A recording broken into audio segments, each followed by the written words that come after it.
पहले ही कोरोना महामारी से जूझ रही उड़ीसा सरकार के लिए तूफान ने एक नई मुसीबत खड़ी कर दी है। बंगाल की खाड़ी में बना चक्रवाती तूफान अम्फान सोमवार दोपहर और गहरा कर सुपर साइक्लोन में तब्दील हो गया।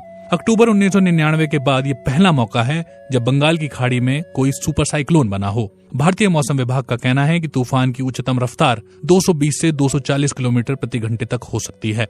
हवा की गति 220 किलोमीटर प्रति घंटा या उससे ज्यादा होने पर उसे सुपर साइक्लोन का दर्जा दिया जाता है। अनुमान के मुताबिक आश्वस्त करने वाली बात यह है कि 20 मई की शाम पश्चिम बंगाल के दीघा और बांग्लादेश के हातिया द्वीप के तट पर पहुंचते पहुंचते तूफान की गति कुछ कम हो जाएगी। IMD के महानिदेशक डॉक्टर मृत्युंजय महापात्र ने कहा कि उत्तरी दिशा में आगे बढ़ते समय तूफान की गति कम हो जाएगी और ये दोबारा बहुत खतरनाक चक्रवाती तूफान बन जाएगा। तट पर पहुंचते समय इसकी गति केवल 150 से 165 किलोमीटर प्रति घंटे तक रहने की उम्मीद है, लेकिन इसके बावजूद तटीय उड़ीसा के 12 जिलों में अम्फान के कारण मंगलवार से भारी बारिश होगी और तेज हवाएं चलेंगी।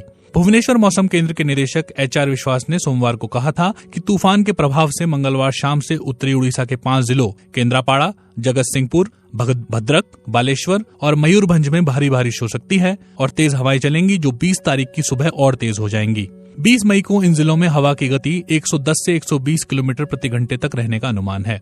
तूफान से निपटने के लिए उड़ीसा सरकार ने व्यापक तैयारी की है। NDRF की 12 टीमें और ODRF की 20 टीमें संभावित प्रभावित क्षेत्रों के लिए रवाना हो चुकी हैं। NDRF के महानिदेशक सत्यनारायण प्रधान ने कहा कि 8 और टीमें तैयार रखी गई हैं, जिन्हें जरूरत पड़ने पर तत्काल ओडिशा भेज दिया जाएगा। राज्य के विशेष राहत आयुक्त प्रदीप जेना ने कहा कि तट के निकट कच्चे मकानों में रहने वाले लोगों को मंगलवार सुबह से सुरक्षित स्थानों पर भेजा जा रहा है। इसके लिए उड़ीसा तट में बने करीब 600 साइक्लोन सेंटर के अलावा लगभग 7,000 पक्के मकान तैयार रखे गए हैं, जिनमें 11 या 12 लाख लोगों को सुरक्षित रखा जा सकता है। उन्होंने कहा कि प्रभावित जिलों के कलेक्टरों को हर संभव स्थिति से निपटने के लिए तैयार रहने को कहा गया है। पर्याप्त मात्रा में खाद्य सामग्री, पानी और अन्य आवश्यक चीजें तैयार रखी गई हैं। जेना ने कहा कि चूंकि ये तूफान गर्मी के दिनों में हो रहा है, इसलिए बाढ़ आने की संभावना नहीं है।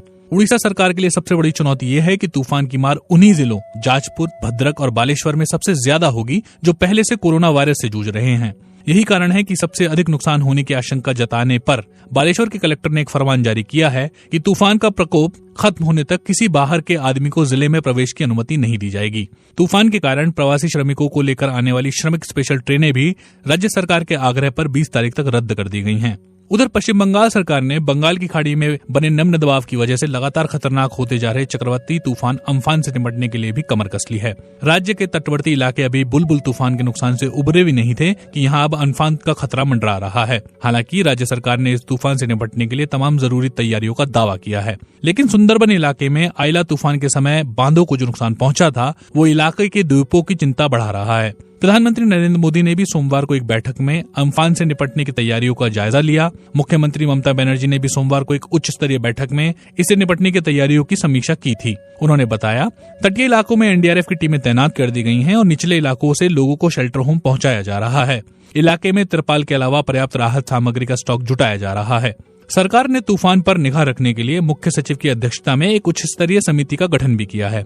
हर बार ऐसे तूफान से पहले एहतियात के तौर पर तटवर्ती जिलों के निचले इलाकों में रहने वाले लोगों को शेल्टर होम में शिफ्ट कर दिया जाता है, लेकिन इस बार कोरोना की वजह से लोग वहां जाने के इच्छुक नहीं हैं। उनके सामने एक और कुआं है तो दूसरी और खाई। Subscribe now and press the bell icon. Never miss an update.